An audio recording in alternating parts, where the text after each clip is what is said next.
इसे क्यों नहीं ऑब्जर्व करते? बेहूदगी में, फहाशी में आपने उन औरतों को बैन कर दिया है जो डांस करके रोजी कमाती हैं लाहौर के कमर्शियल थिएटर में। बिल्कुल। अगर वो डॉक्टर हैं तो मुझे यकीन है कि उनके घर में कोई तहजीब या इखलाक नाम की चीज नहीं है। वो मुख्तलिफ आज़ा के मोटाई और लंबाई की बात करते हैं। शर्म आना चाहिए। औरत को अब थिएटर के अंदर सिर्फ और सिर्फ एक डांसिंग डॉल के तौर पर इस्तेमाल किया, जो आएगी, आके यहां से ठंडे पानी की बोतल पकड़ेगी, अपनी कमीज का गिरेबान यूं करेगी, गट गट गट गट अंदर डालेगी। इसमें वो बड़े ही कॉन्फिडेंस से बता रहा है कि अपनी धियां स्कूलू हटाल है, उत्थे डांस कर दी पई है। मतलब क्या सर, कुछ भी कभी भी है कि जिन लोगों को जेल में भेजा जाना था उनको कसर सदारत और कसर वजारत उज़्मा में भेज दिया गया। क्या उम्दा मंतिक है। एक बात, हमने मोहसिन जाफर के शो में जाना है, हमने फलाने टिमकाने के शो में जाना है, वो जुत्ती मेरी जालदी है, समझ आई मेरी गालदी। सर वो ये है कि महक मलिक ने अभी कोई दर्स दिया है, खिताब किया है एक मस्जिद में। मुझे इस्लामिक पॉइंट ऑफ व्यू नहीं पता कैसा होना चाहिए था या नहीं होना चाहिए। मुझे एज अ इंसान क्या वो डिजर्व नहीं करती? आपको पता है कि मेरे सरकार के रोज़ा पाक के अंदर जाने की चाबियां किसके पास हैं? ये किसकी जिम्मेदारी है कि जाके सरकार के रोज़ा पाक और कब्र अथर की सफाई कौन करेगा? आपको पता है वो कौन लोग हैं? वो कोई सैयद नहीं है, कोई अरबी नहीं है, कोई रॉयल फैमिली नहीं है, वो सूडान के ख्वाजा सरा है। अस्सलाम वालेकुम जी, मैं हूं अहमद फरीद और आप देख रहे हैं न्यू प्लस। आज जो हमारे गेस्ट हैं वो बहुत ही खास हैं, बिकॉज अगर वो उन्हें कहा जाए वो पाकिस्तानी शोबिस इंडस्ट्री के इंसाइक्लोपीडिया हैं तो बिल्कुल गलत ना होगा। बहुत ही निहायत शाइस्तगी से बात करते हैं और जब बोलते हैं तो आपका दिल करता है सुनते ही रहें।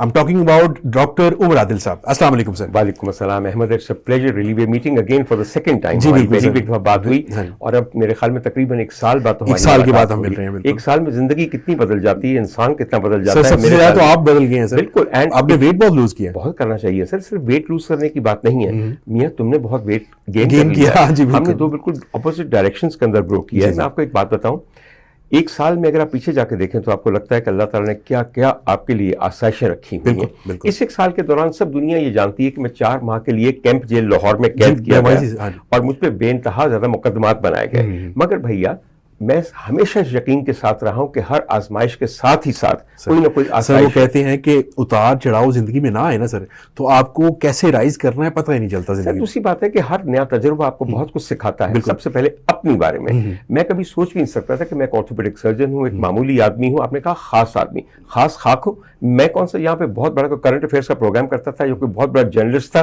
जो कोई पॉलिटिकल एक्टिविस्ट था या मेरे किसी पार्टी से ताल्लुक था। मगर देखिए कि इस वक्त आपकी हुकूमतें इस कदर इनसिक्योर, इतनी खौफजदा हैं कि वो किसी का भी गला घोंटने के लिए तैयार होती हैं। बात और उनको भी अपनी गलती का एहसास हो गया है। मगर मैंने सिर्फ एक बात सीखी है उसमें, आपके अंदर अगर विल पावर है, अगर आप डिवोटेड हैं तो आप हर मुसीबत का सामना कर सकते हैं। मैं यहीं से सवाल आपसे पहला करना चाहूंगा सर। आपने 4 मंथ गुजारे कैंप जेल में, तो वहां की लाइफ के बारे में तो आपने अपने वीलॉग में बताया। तो मैं ये पूछना चाहूंगा, जिस वजह से आप उधर गए थे, आज भी आप उस स्टांस पे स्टैंड करते हैं या आज थोड़े से आपके नजरिए चेंज हो गए हैं? बिल्कुल मैं स्टैंड करता हूं। देखिए मेरी बात सुनिए, अगर मेरा नजरिया यह है कि हर हालत में हक के साथ खड़े होना चाहिए, सच बोलना चाहिए, तो आप कहते 4 महीने की जेल मुझे बदल देगी, मेरा अकायद बदल देगी, मेरा ईमान बदल देगी? खुदा का वास्ता है, मसलहत के तहत बंदा थोड़ा सा खामोश हो सकता है। मेरा तो आजकल एक जुमला बहुत ही मशहूर है, वो ये है कि अब इस मुल्क में पूरा मुंह आप सिर्फ डेंटिस्ट के पास जाके खोल सकते हैं और कहीं नहीं खोल सकते। वाकतन जहां अपने दांत अपने दिखाने। सर मेरी बात सुने, हम रियाया हैं सर, रियाया इतनी खुल के बात कैसे कर सकते हैं? कितनी प्यारी बात है कि इनको अपनी हकीकत का एहसास हो गया कि हम रियाया हैं, हम अवाम नहीं हैं। कितनी अच्छी बात है कि अहमद चिश्ती साहब जो है दोबारा दरबार अकबरी के अंदर चले गए हैं और मुगलों का दौर वापस आ चुका है। वाकई ये बादशाहतें होती हैं, मौरूसी बादशाहतें। मुझे लगता है कि कहीं हम दोनों को 4-4 महीने दोबारा ना जाना पड़े, तो हम इस टॉपिक को चेंज करते हैं और उस तरफ आते हैं। सर आप हमारी इंडस्ट्री को अगर देखा जाए, हमारी शोबिज इंडस्ट्री जो है, जितना नॉलेज आप रखते हैं और जितना आपको पता है इसके बारे में, मुझे नहीं ख्याल कि पाकिस्तान के किसी और सेलिब्रिटी को इतना ज्यादा इस फील्ड के बारे में पता हो। एक्सक्यूज मी सर, जी सॉरी, इतना ज्यादा फील्ड के बारे में पता हो। तो मैं आपसे ये जानना चाहूंगा सर, आपकी शक्ल भी बहुत अच्छी है, आप प्रेजेंटेबल हैं, आप बोलते बहुत अच्छा है सबसे ऊपर, और आपके पास नॉलेज बहुत ज्यादा है। तो मुझे ये बताएं सर, पाकिस्तान में रहते हुए आपको कोई मेन स्ट्रीम कोई होस्टिंग का शो नहीं मिला फॉर लॉन्ग रन? हालांकि बहुत सारी लड़कियां आपके बाद आई और उन्होंने अच्छे शोज कर रही हैं, वो क्या हो जाए? सीधी सी बात यह है कि जो चीजें आपको यहाँ माननी पड़ती हैं to become a host in a large show और ऑन अ लार्ज चैनल, मैं वो मानने के लिए तैयार वो हूं। क्या बातें होती है सर जी, उनका जिक्र रहने दीजिए, फिर किसी और को इतराज होगा। दूसरी बात मैं आपको ये बताऊं कि मेरा ये काम नहीं है, ये सिर्फ मेरा एक पास टाइम है। मैं कमिटेड ऑर्थोपेडिक सर्जन हूं और हमेशा से यही काम कर, मुझे 41 साल हो गए हैं। नहीं, वैसे कभी आप ऑफर नहीं आई या ऑफर आई आपने एक्सेप्ट नहीं नहीं की? सर, ऑफर कभी भी नहीं आती, इसलिए कि मैं हर एक को इनसिक्योर कर देता हूं। अगर मैं किसी के यहाँ एज ए गेस्ट जाऊं तो यकीन कीजिए मेरे कानून ने आपको 50 दफा ये सुना हुआ है कि वो होस्टेस या होस्ट जाके अपने प्रोड्यूसर करें एनू दोबारा कदी ना बुलाई, एने ते मेरी बोलदी बंद करवा देती है, एनू कदी ना बुलाई। आप इतने इनसिक्योर लोग हैं, आप इस कदर ज्यादा लैक ऑफ नॉलेज है आपके अंदर, आपको पता ही नहीं क्या बात करनी है। तो तलाती हुई जबान में बेवकूफाना सवाल, बहुत क़यामत होगी तो क्या कर दिया। अब मैं आपसे एक रैपिड फायर करूंगी। ये बताइए कि मरियम बिलाल या बिलावल भुट्टो, ये क्या बकवास है? यही चीजें सारा दिन सुनने को मिलती हैं। नहीं, आप क्या स्टैंड करते हैं कि सर यहाँ पे पाकिस्तानी मीडिया में स्पेशली अगर आप लड़की हैं तो औरत हैं तो आपके लिए जरा बहुत आसानी हो जाती है इस पे? मैं जो औरतों के बारे में कहना चाहता था वो कह चुका हूं और वो ऑन रिकॉर्ड है, उसका भुगत भी चुका हूं। समझ आई? सारी मेरे पीछे पड़ गई और मुझ पे मुकदमे बनवाए। किसी ने ये कहा कि नहीं, let's have a debate and find out कि वो झूठ बोल रहा है सच बोल रहा है। इसलिए मेरे ख्याल में उस लेवल तक नहीं जाते सर। हम ये तो कह सकते हैं कि ऑब्वियसली इस मीडिया इंडस्ट्री में अगर देखा जाए तो औरत के लिए कहीं कतरे आसानी होती है, बिकॉज अवाम भी आपको देखना चाह रही होती है। एज ए लड़की अगर आप बोल रही हैं तो अवाम बहुत खुशी से देखती है। मेरे ख्याल में एक बहुत श्योर फॉर्मूला बताऊं हिट होने का किसी भी डिजिटल मीडिया के लिए, एक खातून हो जो बैठ के नंगी बातें करें, एक खातून हो जो अपने आप को सेक्स थेरेपिस्ट कहें और फिर वो इस कदर बेहुदा बातें करें कि कोई सुने तो उसके कान सुर्ख हो जाए, उसका मुंह सुर्ख हो जाए, मगर she will actually get millions of views. आप ही का कुछ देर पहले मैं वीलॉग देख रहा था, वो खातून है जो कतई डॉक्टर नहीं है, डॉक्टर तायरा रबाब जो भी है, मुझे उनका नाम नहीं पता, ना मैंने उनका नाम लिया, आपने नाम लिया है। अगर वो डॉक्टर है तो मुझे यकीन है कि उनके घर में कोई तहजीब या इखलाक नाम की चीज नहीं है। वो मुख्तलिफ आज़ा के मोटाई और लंबाई की बात करते हैं। शर्म आना चाहिए हजूर वाला। हम डॉक्टर हैं 41 साल से, हमारी जरूरत नहीं है कि किसी पब्लिक फोरम पे बैठ के किसी भी इंसानी उर्स के बारे में इस तरह बातें करें, उसके इस्तेमाल के बारे में, वो किस गहराई में जाना चाहिए, वो कितनी दफा जाना चाहिए, मगर आपका नाम है, मगर बिकता वही है। ये जो आपके देखने वाले हैं ये और क्या खरीदते हैं? आप उन खातून का, उस ऐसी किसी भी खातून का, उस कबीले की खातून का इंटरव्यू कीजिए और वो मजे ले ले के आपको बताएं कि क्या होना चाहिए क्या नहीं होना चाहिए। मिलियंस ऑफ व्यूज आएंगे। मैंने भी स्टार्ट किया एज एंकर सर।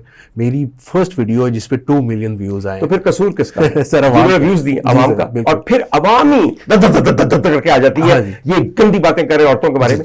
किसी ने अभी तक उस औरत के बारे में कहा है कि ये बातें औरतों को सूट करती हैं? ये बातें किसी मुसलमान औरत के मुंह से अच्छी लगती हैं? ये किसी डॉक्टर के मुंह से अच्छी लगती हैं? हाँ, क्योंकि डॉक्टर मुलादिल ने कहा कि फीमेल होस्ट को ये है तो वो है, तो इसको पकड़ के अंदर कर दो। इसे क्यों नहीं अंदर करते? बेहुदगी में, फहाशी में आपने उन औरतों को बैन कर दिया है जो डांस करके रोजी कमाती है लाहौर के कमर्शियल थिएटर में। बल्कि मैं उसी तरफ आना चाहूंगा सर। पहले इस तरफ तो खत्म कर रहे, उधर भी आ जाएंगे। जो यहाँ बैठ के वीलॉग करती हैं, जो आपके हर वक्त फोन के अंदर है, उनके ऊपर कोई कैमरा एक्ट, कोई पीका एक्ट, कोई डिसेंसी एक्ट लगता है? नहीं लगता। समझ आई मेरी बात की आपको? सर मैं उसी तरफ आ रहा था। अभी गवर्नमेंट ने सर बड़ा बैन कर दिया है स्टेज पे ना रक्स को। इस मामले में मैं उनका साथ तो हूं, मगर इस हद तक कि जो वल्गर डांस है ना उसको बंद करना चाहिए, रादर देन कि सर वो एज ए रक्स को बैन कर दिया जाए।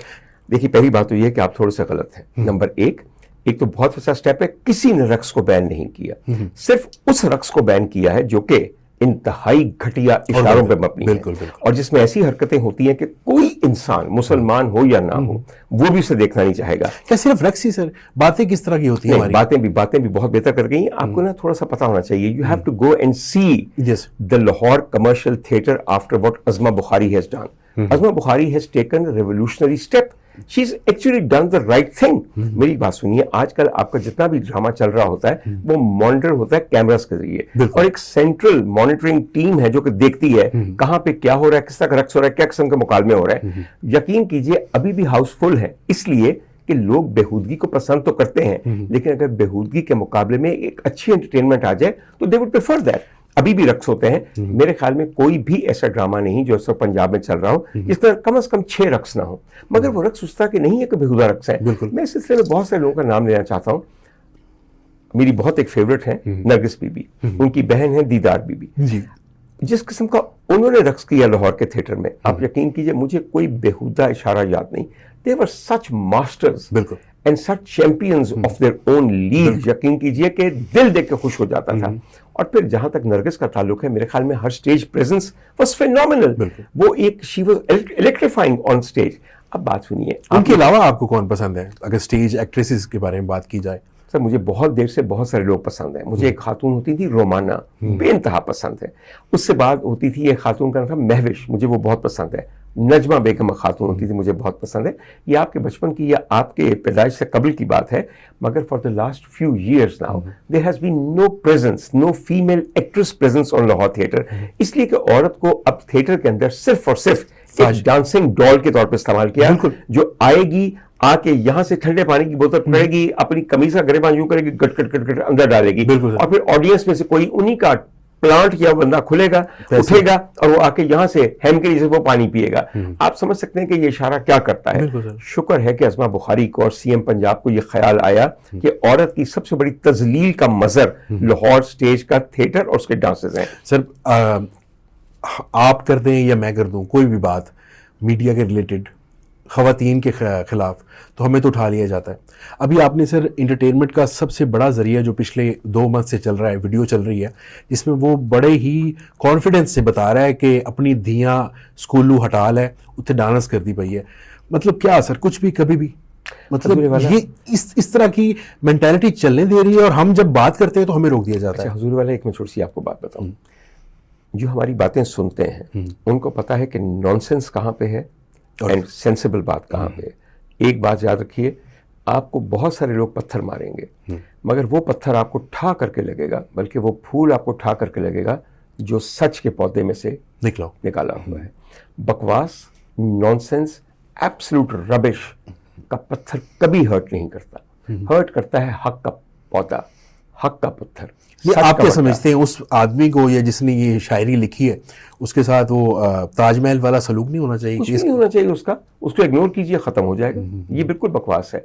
देखिए मैं आपको एक बात बताऊं, सारी दुनिया भी अगर किसी हुकूमती नुमाइंदे की बुराई कर रहे हो तो वो सारी दुनिया को तो नहीं पकड़ते, वो सिर्फ उनको पकड़ते हैं जिनका उनको पता होता है कि इसकी बात वाकई ओए होए होए तराशी हुई है और ये हमें इस तरह तीर की जगह जाके लगेगा। बिल्कुल सही समझ, आपको लगेगा नहीं, लग चुका हुआ है।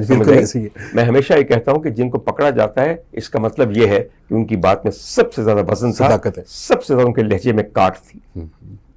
अच्छा, आपने सर आपकी तारीफ करता चलूं, आपने बहुत ज्यादा वजन लूज किया है। क्या इसकी वजह आजकल जो जादुई मेडिसिन आई हुई है, ओज़ेम्पिक, इंसुलिन, वो तो नहीं? बात तो ये है हुजूर वाला, there is no magic in any medicine, किसी में नहीं है। आप ओज़ेम्पिक की बात करें, आप बात कीजिए लीराग्लूटाइड की, आप बात कीजिए मोंजोरो की, आप बात कीजिए विगोवी की, मैं सब दवाइयों से, ये तो सारे इंडियन बॉलीवुड एक्टर्स भी यूज कर रहे हैं, हमारे यूज कर रहे हैं। लेकिन मेरी बात सुनिए, मोटापे के लिए सिर्फ एक चीज चाहिए, एक बहुत सॉलिड डिटर्मिनेशन, जी बिल्कुल, और एक बहुत बड़ा मुहर्रिक। मुहर्रिक का मतलब समझिए, मुहर्रिक होता है something that makes you do something. आप एक पाकिस्तानी मर्द हैं, ठीक है जी, आप सिर्फ तब पतले होंगे जब आपके दिल का मामला हो, या आपका दिल रुक जाए सिगरेट नोशी और मोटापे की वजह से, या आपका दिल किसी पे आ जाए। आप महरूम आदमी हैं, ना आपका दिल रुका है ना आपका दिल किसी पे आया है, इसलिए आपको ये जादुई सोकॉल्ड दवाइयां लगानी पड़ती हैं इंजेक्शन की शक्ल में। इनमें कोई जादू नहीं है, मगर वर्क करती हैं मेरे ख्याल में। करती हैं फॉर वेरी लिमिटेड टाइम। और वर्क किस तरह करती हैं कि आपको अपने मुंह को जिप लगानी पड़ती है, खोलनी नहीं पड़ती। बिल्कुल ऐसी हो। आप ओज़ेम्पिक की बात करते हैं, पूरा मुल्क इस्तेमाल कर रहा है। ओज़ेम्पिक सिर्फ और सिर्फ आपकी भूख को थोड़ा सा कम करता है, बिल्कुल, आपके गैस्ट्रिक एम्प्टिंग टाइम को स्लो करता है ताकि खाना आहिस्ता आहिस्ता आगे जाए, आपको फीलिंग ऑफ फुलनेस हो। और अगर आप ज्यादा खाएं तो आपको लगे कि आपको उबकाई आ रही है।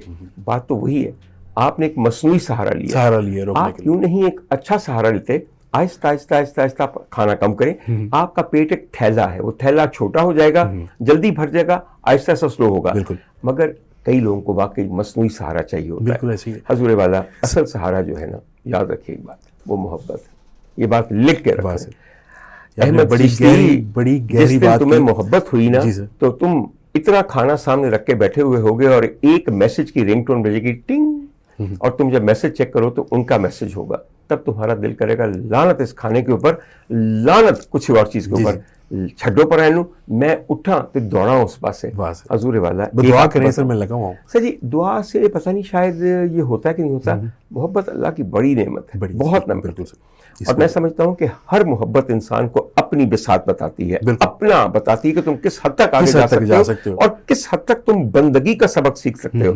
एक बात याद रखना, जो बारगाह हकीकत के ऊपर बंदगी है उसकी मशकें आपको मोहल्ले की लड़की करवाती है। वो बताती है कि अहमद चिश्ती बहावल नगर के तुम बड़े अपने आप को जिम्मेदार समझते हो और तोप अपने आप को समझते हो और ये बिजनेस करते हो वो बिजनेस करते हो, आजकल ये पॉडकास्ट कर रहे हो। मैं तेन दसा अहमद चिश्ती जो तू मेरी मोहब्बत से गिरफ्तार होया, तू अपने दिल का कीमा बनवा के बारीक छाननी दा ते ओदे च कोफ्ते बनाने ने ते पुन के मेरे वास्ते डिश लेके आने। तो उस कुड़ी ने चुप के पता की कहना है, एक ही ले आया अहमद चिश्ती, उन्हें कहा बीबी दिल दे कोफ्ते ने तेरे खान वास्ते। उन्हें इंज करके डूंगा इंज सिरकाना ते कहना हाय वड्डा गोश्त, चुप के ओ मारना ते कहना तेन पता नहीं मैं वड्डा गोश्त नहीं खाती। फिर समझ आएगी कि बंदगी क्या चीज होती है, फिर समझ आएगी कि इंकसारी क्या चीज होती है, आजी क्या चीज होती है। अना का कीमा अगर आपने करना है तो आपने किसी से मोहब्बत करनी है। यही मशकें हैं जो उसकी बारगाह पे काम आएंगी। इसलिए जो लोग मोहब्बत को बुरा कहते हैं वो दरअसल उस इम्तिहान में पास ही नहीं होना चाहते। बिल्कुल सर, बेफजूल मोहब्बत। सर आप देखेंगे, अब आप भी डॉक्टर हैं और पाकिस्तान में या पूरी दुनिया में डॉक्टर्स को मसीहा बनाया जाता है, मगर आप क्या सोचते हैं आजकल के जो मेडिकल कॉलेजेस की फीसेस हैं 25-25 लाख 30 लाख रुपए, तो वो जब अपने 5 साल बाद पास आउट होकर आएंगे बच्चे, तो वो मसीहा होंगे या बुचर्स होंगे? बिकॉज उन्होंने अपना वो 2.5-3 करोड़ रुपए भी तो रिकवर करना है। देखिए पहली बात यह है कि बड़ा बदकिस्मत मुल्क है कि यहाँ पे अपने यूथ के लिए एवेन्यूज ही बहुत कम रखे हैं। मैं आपको छोटी सी बात बताऊं, मैं आज से तकरीबन 1982 कितनी पुरानी बात है, मेडिकल कॉलेज में दाखिल हुआ। मुल्क के बेहतरीन मेडिकल कॉलेज में मेरा ख्याल में टॉप मेरिट था जब मैं दाखिल हुआ। मैं किंग एडवर्ड मेडिकल कॉलेज की बात कर रहा हूँ लाहौर में। मुझे अच्छी तरह याद है कि मैं जब दाखिल देने के लिए अपना यहाँ पे आ रहा था तो मेरे वालिदैन उस वक्त इस्लामाबाद थे और बाहर जा रहे थे रहने के लिए। तो रास्ते में मैं अपने गाँव में रुका जो कि लाहौर और इस्लामाबाद के दरमियान है, किलादेदार से। वो रात मुझे अच्छी तरह याद है कि मेरे वो कजन्स जिनके साथ मैं रुका था सारी रात एक ही बात कहते रहे, डॉक्टर दकी है, फट्टा ला के डॉक्टर बैठा है, टके डॉक्टर बिक रहे, टके डॉक्टर बिक रहा है। ये मैं 1982 की बात कर रहा हूँ। आप हर उस चीज से जलते और मरते हैं जो आप करना चाहते हैं मगर हो नहीं सकते। आज वही मेरे कजन अपने बेटे को डॉक्टर बनाने के लिए लाखों रुपया कर्ज लेके खर्च कर रहे हैं और उनके बेटे कहां डॉक्टर बन रहे हैं? किर्गिस्तान में। बिल्कुल, और बन नहीं रहे, दरमियान में छूट गया सब कुछ। तो कहने का मतलब ये है, मेरा कहने का मकसद है कि जब वो बच्चे आएंगे फील्ड में आएंगे तो वो 2.5-3 करोड़ रुपए अपना जो लगाया वो पहले वो नहीं पूरा करेंगे। आप क्या कहना चाहते? सारे नहीं पूरा करते। आप जब सियासत करते हैं, एक मामूली बल्दियाती इलेक्शन में हिस्सा लेते हैं और जब अपने पल्ले से 5 करोड़ लगाते हैं, उसके बाद आप उसको 15 करोड़ में कन्वर्ट नहीं करना चाहते सर। वो बहुत बड़ा बिजनेस सियासत, वहां ये भी सही। आप मानते हैं कि ये डॉक्टर माफिया हैं? Portion of that, not all, के पोर्शन ऐसा है जो सिर्फ मिडिल क्लास तबके को सर हर्ट करता है, बिकॉज मिडिल क्लास तबका उनके पास बहुत ज़्यादा जाता है। बहुत बड़े बड़े हॉस्पिटल्स हैं जहाँ पे इतने ज़्यादा टेस्ट लिख के दे दिए जाते हैं और ऐसी मेडिसिन लिख के दी जाती हैं जिनका कोई फायदा भी नहीं होता। देखिए इसी कल्चर में से, इसी नेशन में से डॉक्टर्स भी हैं। जी, वो तमाम बुराइयां जो यहाँ पाई जाती हैं एज ए नेशन, वो ज़ाहिर डॉक्टर्स में भी होंगी। वो कोई आसमान से उतरी हुई मखलूक नहीं है। आप हमें मसीहा तो कह देते हैं, ये बताइए मसीहा फरिश्ते होते हैं? मसीहा एक बहुत प्यारा लफ्ज़ है जिसे आप हमेशा से मीठी गोली देते हैं डॉक्टरों को, ये मसीहा है। मगर जब मसीहा अपनी फीस आपसे मांगता है तो आप बताइए पूछते क्या है? डॉक्टर साहब जुर्माना कितना है? मसीहाई का जुर्माना होता है या हदिया होता है? प्रिवेल हो गया ना अब। बहुत सारे आप बहुत अच्छे डॉक्टर हैं, आपके बारे में मैं अच्छा हूं या नहीं, आपका रवैया डॉक्टरों के लिए बड़ा खराब है। आपका क्या ख्याल है? सिर्फ आप हमें मसीहा देके हमें जुल देते हैं, हम भी आपको फिर वहां जुल देते हैं जहां देना चाहिए। आप अपने रवैये को जब तक ठीक नहीं करेंगे, एक तबका अपना रवैया ठीक नहीं करेगा। मेरी एक बात जरा गौर से सुनिए, ये वाहिद मुल्क है, वाहिद मुल्क दुनिया का जहां आउटडोर की 1 रुपए की पर्ची है। आज 1 रुपए का ना नोट है ना सिक्का है। आई समझ मेरी बात की? आपको अगर कोई फकीर जाते हुए रोक लेके पैसा दो, 1 रुपया काट के दो, वो चौक के ਤੁਹਾਡੇ ਮੂੰਹ ਤੇ ਮਾਰੇਗਾ और कहेगा अहमद चिश्ती साहब लगता है ਤੁਹਾਨੂੰ मेरे तो ज्यादा जरूरत है, गड्डी चोरी दी है या किसी की मांग के ले आए हो। नहीं, आपने उन अस्पतालों का दौरा किया है जहां पर 1 रुपए की पर्ची है, हजूर वाला वहां पे पानी भरे इंजेक्शन सुना है हजूर वाला। आप ये सुनी सुनाई बात पे ना जाइए। मैंने जाकर ऐसे खुद जाके जो देखे हैं ना बच्चों के वार्ड और वो सारे मामला, तो सर मुझे तरस आता है आवाम पे। मैं छोटी सी बात इसमें कर लूं हजूर वाला, बात यह है कि मुझे अब 30 साल हो गए इन्हीं अस्पतालों में काम करते हुए, जहां रोजाना लाखों मरीज देखे जाते हैं, बिल्कुल लाखों ऑपरेशन होते हैं। अगर पानी वाले टीके लग रहे होते तो ये हॉस्पिटल कब से बंद हो गए थे। आज अभी किसी के साथ, मेरे साथ चलिए, किसी हॉस्पिटल की इमरजेंसी के अंदर अगर खचा खच ना भरी हुई और एक एक बेड के ऊपर 3-3 मरीज ना हुए तो सारे पानी का टीका लगवाना आने। सर वही ना, 3-3 मरीज हैं एक एक बेड पे, आप खुद बता रहे हैं। नहीं चले पानी का इंजेक्शन लेट्स सपोज अगर नहीं होता, ये सुनी हुई बात, मिथ्स हैं, हम उनसे निकल जाते हैं, मगर ये बात तो है ना सर कि एक एक बेड पे 3-3 लोग होते हैं। वहां क्या करें फिर, वहां पे डॉक्टर, सही बताइए डॉक्टर क्या करें, घरों में जिया रहे हैं। नहीं डॉक्टर किसने प्रोवाइड करनी है? मैनेजमेंट ने सर, हमारी हुकूमत ने। हजूर वाला तो हुकूमत को जाके कहिए ना, हमें तो ना कहिए, हमें तो एक जगह खड़े होकर एक बेड के ऊपर 3-3 मरीज देखने पड़ते हैं, उनकी गालियां, उनके लवाहिकीन की गालियां सुननी पड़ती हैं। Sir this is the main duty of your government, of the ministries of health in every province. ये प्रोवाइड करें, बेसिक नेसेसिटीज हैं। आप किसे, देखिए मेरी बात सुनिए, कहना बड़ा आसान है भाई, किसी भी जगह जाके डॉक्टरों को गालियां देकर निकाल दिया जाता है। कभी ये सोचा है कि तनख्वाह डॉक्टर ने अपनी जेब से देनी है, दवाइयां डॉक्टर ने अपनी जेब से लानी है, एक्सरे अपनी जेब से करवाने हैं, एक एक मरीज के लिए एक एक बेड उसने प्रोवाइड करना है। जिसकी ड्यूटी है उसका गरेबान पकड़ के क्यों करते हैं। तो मैंने आपको बताया है ना सर। क्या बताया? मैंने आपको पहले बताया है सर कि हम कैसे सोच सकते हैं इस मामले में। अगर आप बोलेंगे या मैं बोलूंगा तो ये फिर जो उन्होंने सामने नहीं बोला तो मैं ही रह गया बकवास हो रहा। सर मैंने चुप कर फिर। सर आप देखिए, हम आपस में तो बात कर सकते हैं। सर आपस की बात भी नहीं है। देखिए ये मेरा एक बहुत सोर पॉइंट है। मैं छोटी सी बात आपको बताऊं, एक चैनल है आपका जिसको आप नेशनल चैनल कहते हैं। मैं, आप, ये कैमरामैन, ये सब लोग जो यहाँ पे हैं, हर बंदा अपने बिजली के बिल के साथ 100 रुपए उनको हदिया पेश करता है। आपको पता है कि इस मुल्क में कितने पेइंग बिल हैं बिजली के? 26 करोड़ आवाम के 7 करोड़ ऐसे बिजली के बिल्स हैं, मीटर जो पे करते हैं, और 7 ही करोड़ ऐसे हैं जहां कोई बिजली का बिल नहीं आता। ये मैं बताता हूं आपको। हजूर वाला, मैं सिंपल सी आपको बताऊं, अगर 7 करोड़ लोग अपने बिजली के बिल के साथ 100 रुपया हदिया देते हैं पाकिस्तान टेलीविजन को, तो आपने 7 अरब पर मंथ, 10 महीने में कितने? 70 अरब, और 12 महीने में कितने? 84 अरब। 84 अरब जब आप एक चैनल को देते हैं, वो आपको क्या देता है? तुर्की से खरीदे हुए ड्रामे, सिफारशी औरतों के मॉर्निंग शो, सिफारती मर्दों के नाइट शोज, इसके अलावा क्या देता है? मुझे आप ये बताइए। कभी उनका हिसाब तो आज तक आपने मांगा नहीं है। उनका हिसाब ही मांगते हैं हम। बात करते हैं कब मांगते हैं? मुझे ये बताइए, आखिरी दफा पाकिस्तान टेलीविजन की लाइसेंस फी का जो 84 अरब सालाना है, उसका ऑडिट अवाम पाकिस्तान ने कब देखा है? मुझे आप निकाल के दे दीजिए। मैं पिछले 32 साल की बात कर रहा हूं, जब से लाइसेंस फी लग रही है, 1 साल का मुझे ऑडिट दिखा दीजिए, मैं आपको मान जाऊं, I would rest my case. Sir आप तो पीटीवी की बात कर रहे हैं, इस तरह के बहुत सारे इदारे जिनका ऑडिट नहीं हुआ। तो फिर भैया, तो सर ये ऑडिट करने के लिए आप और मैं बैठे हैं ना सर, हम बातों से तो कर सकते हैं। सबसे पहले बात ये है कि मैं आपको एक बात बताऊं, जब तक हम शऊर नहीं बांटेंगे सर, लोगों को नहीं पता चलेगा। अब 100 रुपए मुझे नहीं हर्ट करता, मगर 84 अरब कोई सुनेगा तो ऑब्वियसली वो कहेगा कि नहीं। आपका ख्याल है कि पहली दफा आपने इससे पहले कभी ये हिसाब देखा किसी और के मुंह से निकलता हुआ? मैं कर रहा हूं, कोई हिसाब नहीं करता। इसलिए हर एक बंदे को पीटीवी के शो में आना है, हमने मोहसिन जाफर के शो में जाना है, हमने फलाने टिमकाने के शो में जाना है। वो जुत्ती मेरी जल्दी, ये समझ आई मेरी गलती। प्रोड्यूसर जो है वो अपनी होस्ट का एहसान मंद और महरूल मिन्नत है, उसकी नौकरी भी तब तक है जब तक होस्ट साहिबा जो है वो प्रोग्राम कर रही है। सर एक जमाना था कि होस्ट को प्रोड्यूसर पिक करता था, आज होस्ट प्रोड्यूसर को पिक करती है। कितना अच्छा जमाना आ गया है, और जहां से चाहे पिक करती है। अगर पीटीवी के प्रोड्यूसरों की शक्लें अच्छी नहीं है और वो पसंद नहीं है तो जहां से मर्जी बुला लें, पीटीवी पे नौकरी भी मिलेगी, बेहतरीन तनख्वाह भी मिलेगी और बाकी मराद भी मिलेंगी। हजूर वाला मराद वो आपको, मैं जब प्रोड्यूसर बनेंगे ना तब आपको बताऊंगा। ठीक, हाँ बिल्कुल। अच्छा मुझे सर ये बताएं, कहने का मतलब ये है कि जो चैनल हम देखते नहीं है उसकी लाइसेंस हाल है 84 अरब देते हैं। बिल्कुल। जिस अस्पताल में हमने हर एक दिए जाना है, आपने कभी सोचा कि आपकी एक नेशनल हेल्थ इंश्योरेंस फी होनी चाहिए? बिल्कुल होनी चाहिए, पूरी दुनिया में ऐसे है। 77 सालों से आपने कभी रखी है इसे? आपकी प्रायोरिटीज क्या है? आप ये समझते हैं डॉक्टरों को गालियां देंगे, मरीज बाहर एड़ियां रगड़ रहे थे, डॉक्टर नर्सों से रंगरलियां मना रही थी। अव्वल तो मुझे 40 साल हो गए, मैंने आज तक वो नर्स नहीं देखी जिसका बंदा रंगरलियां मना सके।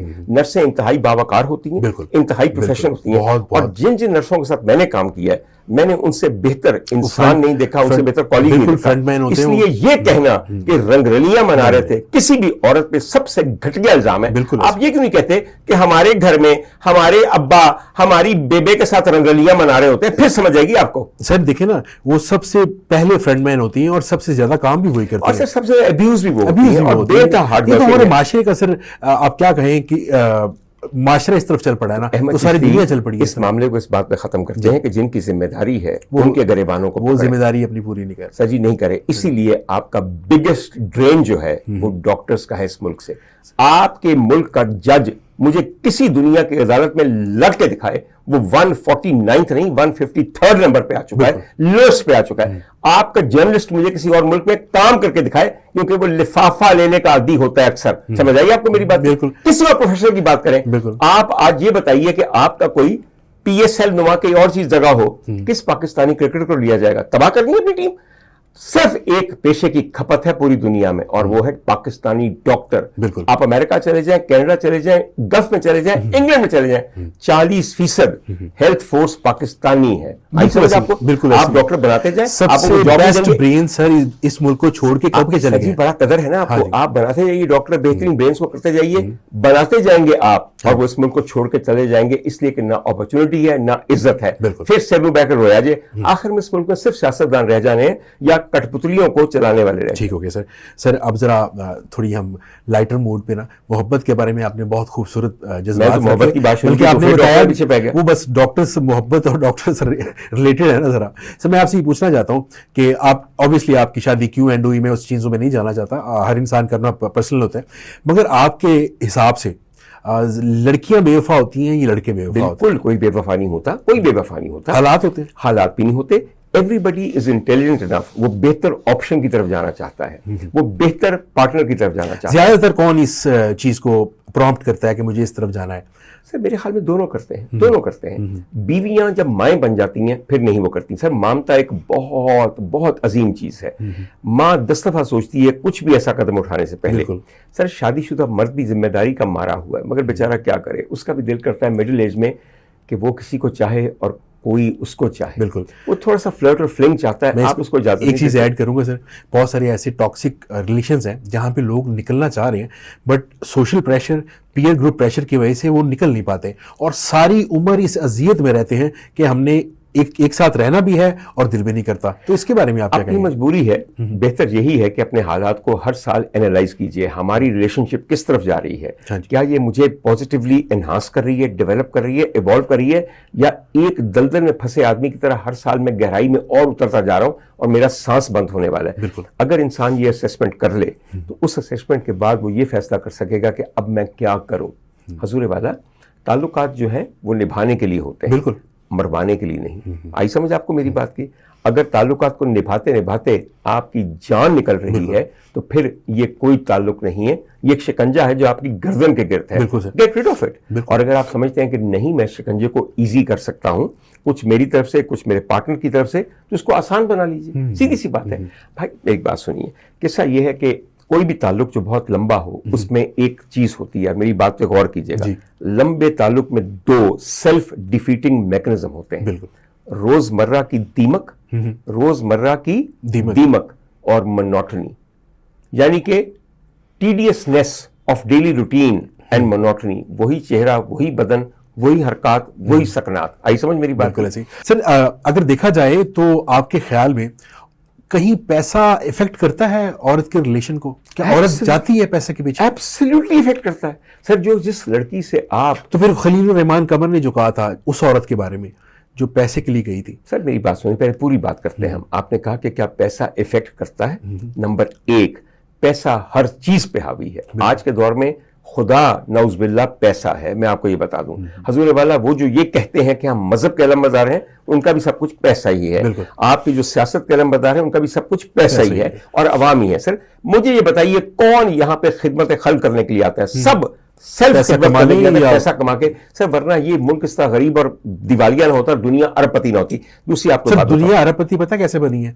यहाँ से अरबपति मूव कर गए हैं सर, उन्होंने यहाँ पे रहना नहीं होता सर सर, जी अरबपति तो फिर वापस यहाँ आ पे जाते हैं, हुक्मरानी करके वापस चले यहाँ जाते पे हैं। मजीद अरब बनाने के लिए वापस आते हैं, पहले अरब सारे पीछे भेज दिए जाते हैं। बिल्कुल। सर जी क्या अच्छी बात है कि जिन लोगों को जेल में भेजा जाना था उनको कसर सदारत और कसर वजारत उज़्मा में भेज दिया गया। क्या उम्दा मंतिक है। एक बात सर, दूसरी बात मैं आपको ये बताऊं कि मैंने दूसरा हिस्सा इसका नहीं कहा था कि आपका प्रोग्राम ना कट जाए, बाकी लोग समझ गए होंगे।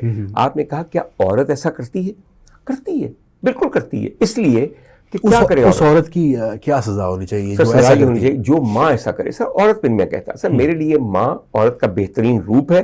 अगर माँ ऐसा करे तो वाकई उसके बच्चों को उसको छोड़ देना चाहिए। जिसने अपनी औलाद के ऊपर पैसे को फौकियत दी, उसने बड़े घाटे का सौदा किया। एक बात मगर आपको बताऊं, हजूर वाला कोई भी रिलेशनशिप अनप्लेजेंट हो जाता है जब दरमियान में पैसे की कमी आ जाए। हजूर वाला जब रोज बेगम सुबह कहती हैं कि महंगाई बहुत हो गई है, चिश्ती साहब जो आप मुझे 1000 रुपए का नोट देके चले जाते हैं उससे आपका मतलब कि 3 हांडियां नहीं पकती, बिल्कुल नहीं। और अगर पकती हैं तो जाइए खुद पका लीजिए, या जो बेबे ताड़ी पका दी उधर को जाके पका लो। सर रोज का झगड़ा सब पैसे का है, सब पैसे का झगड़ा है। मोहब्बत को जो दीमक चाट जाती है वो पैसे की कमी है। और एक चिश्ती साहब आपको बताऊं, जिस दिन आपके जेब में नोट ज्यादा होंगे, बटवा मोटा होगा, उस दिन आपके जिस्म के बाकी हिस्से भी मोटे हो जाएंगे और अपनी परफॉर्मेंस उस दिन देखिएगा। ओए ओए ओए। अच्छा सर, अभी एक चीज़ जो मैंने हमारे सोसाइटी में देखी है और इसको मुझे लगा कि मैं इसको अपने पॉडकास्ट में लोगों तक लाजमी पहुंचाऊं सर, वो ये है कि महक मलिक ने अभी कोई दर्स दिया है, खिताब किया है एक मस्जिद में। मुझे इस्लामिक पॉइंट ऑफ व्यू नहीं पता कैसा होना चाहिए था या नहीं होना चाहिए।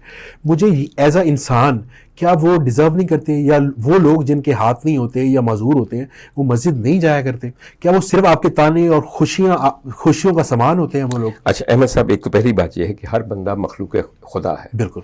अगर वो अपने खालिक के घर में जाता है तो उसको रोकने वाले मैं या आप कौन होते हैं, या तंज करने वाले कौन होते हैं? एक बात, आपके यहाँ शिर्क का सबसे बदतरीन मुंह पता है क्या है? कि मैं आपको जन्नती होने का सर्टिफिकेट दूं या जहन्नमी होने का सर्टिफिकेट दूं। सर ये काम मेरे अल्लाह के करने का था जो हमने पकड़ लिया है। शिर्क वैसे तो हम बेशुमार करते हैं, लेकिन ये बदतरीन शक्ल है। फलाना दारा इस्लाम से खारिज है, वो क्यों गया मस्जिद में, ये है वो है। मैंने सर एक सुन रहा था, एक साहिब थे तो वो तो बड़ी ज्यादा इस पे गुस्सा भी हो रहे थे सर। जुर्रत कैसी हुई इसकी? बात सिर्फ ये है कि आप भौंकते को बंद कर सकते हैं, उसको भौंकने दें। सर जी आप जब रात को किसी वीरान गली से गुजरते हैं तो जो कुत्ते भौंकते हुए आपकी गाड़ी के पीछे आते हैं, आप गाड़ी रोक के उतर के उनका जवाब तो नहीं देते, आप अपने रास्ते पे चलते रहिए। मैं इसलिए कह रहा हूँ कि बिकॉज अवाम हमारी बाशऊर है, मगर कहीं ना कहीं इस्लामिक पॉइंट ऑफ व्यू आता है ना तो आप जरा घबरा जाते हैं, जरा सहम जाते हैं। इसलिए सहम जाते हैं कि थोड़ा सा ना आप इसके बारे में जरा नेगेटिव नहीं जाना चाह रहे होते।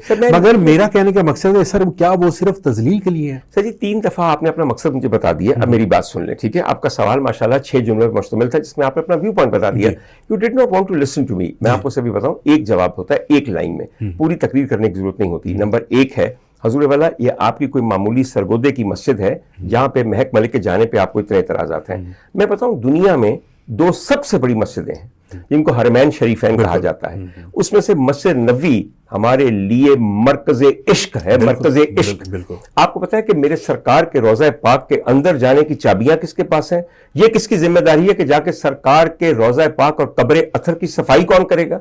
आपको पता है वो कौन लोग हैं? वो कोई सैयद नहीं है, कोई अरबी नहीं है, कोई रॉयल फैमिली नहीं है, वो सूडान के ख्वाजा सरा है।